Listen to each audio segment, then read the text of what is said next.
సంవత్సరాల్లో పక్కా 1,00,000 దాటేస్తుందండి గజం. బా. అంత అంటే పర్టికులర్ చూడమంటున్నాను నేను అందరికి. నీకు 10% ఉద్దేశం ఉన్నా 20% ఉద్దేశం ఉన్నా కొనాలని ఫస్ట్ అక్కడ ఏం జరుగుతుందో చూడండి, మేము అది చూపిస్తాం. తర్వాత మీరైనా రిఫర్ చేయొచ్చు లేదా మీరైనా కొనొచ్చు. Bank loans అయిపోతున్నాయండి.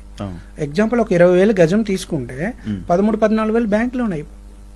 సో అన్ని ఫెసిలిటీస్ ఉన్నాయి, గవర్నమెంట్ వాల్యూస్ ఎక్కువ ఉన్నాయి, గవర్నమెంట్ పార్కులు, గవర్నమెంట్ తాలూకు ప్రాజెక్టులు ఎక్కువ వస్తున్నాయి.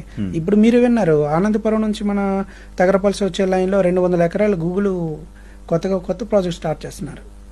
సో ఇవన్నీ వింటుంటే అసలు భోగపురంలో చాలా ట్రెండింగ్ అంటే ఇలా అలా లేదు. ఒకసారి రండి చూడండి, నేను అందరికీ చెప్తున్నాను. దానివల్ల అది చాలా ఫేమస్, ఉత్తరాంధ్ర కాదు ఆంధ్రాలో మొత్తానికి ఎవరైతే ఐటీ పీపుల్ ఉన్నారో వీళ్ళందరూ ఉన్నారో ఇప్పుడు కొనిసి పెట్టేసుకుంటే మరో హైటెక్ సిటీ, మరో జూబ్లీ హిల్స్ అంటున్నారు. సో తీసుకున్న వాళ్ళందరూ రెఫరల్స్ వెంట అండి. ఇలా వెంచర్ అయితే అలా అయిపోతుంది. అందుకే వెంచర్ గురించి నేను చెప్పలేకపోతున్నాను.